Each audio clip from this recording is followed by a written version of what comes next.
ঘটনাটি পশ্চিমবঙ্গের নদিয়া জেলার কৃষ্ণনগরের ঘূর্ণি এলাকার।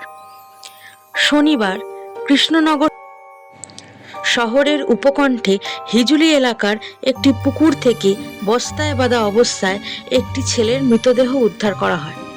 প্রথমে কিছু বোঝা যায়নি যে মৃতদেহটি কার, কি বৃত্তান্ত।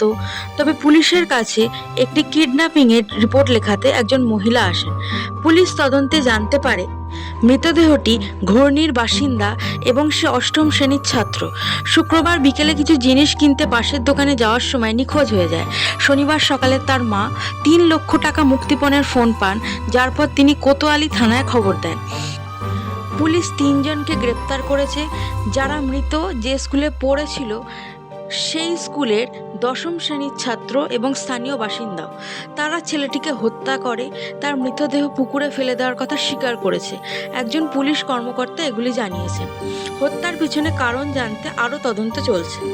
তবে পুলিশের সন্দেহ, 3 জন বুঝতে পেরেছিল যে ছেলেটির মা মুক্তিপণের টাকা দিতে পারবেন না এবং আইন শৃঙ্খলা রক্ষাকারী বাহিনীর হাতে ধরা পড়ার ভয়ে তাকে ওই 14 বছর বয়সী বন্ধুটিকে তার 3 কিশোর ছেলে বন্ধু গেম খেলার জন্য একটি কম্পিউটার কেনার জন্য মুক্তিপণের জন্য অপহরণ করেছিল বলে অভিযোগ।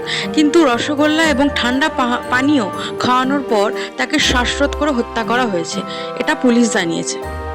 পুলিশ জানিয়েছে যে মৃতদেহটি ময়নাতদন্তের জন্য পাঠানো হয়েছে। স্থানীয় সূত্রে জানা গেছে মৃতের বাবা অনেক আগেই মারা গেছেন এবং তার মা আয়া যত্নকারী হিসেবে কাজ করেন। অন্যদিকে মা ছেলে জুটি তাদের মামার বাড়িতে থাকতেন।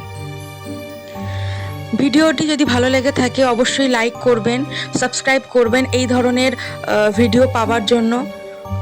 কমেন্টে অবশ্যই আপনাদের মতামত জানাবেন। Thank you so much for watching.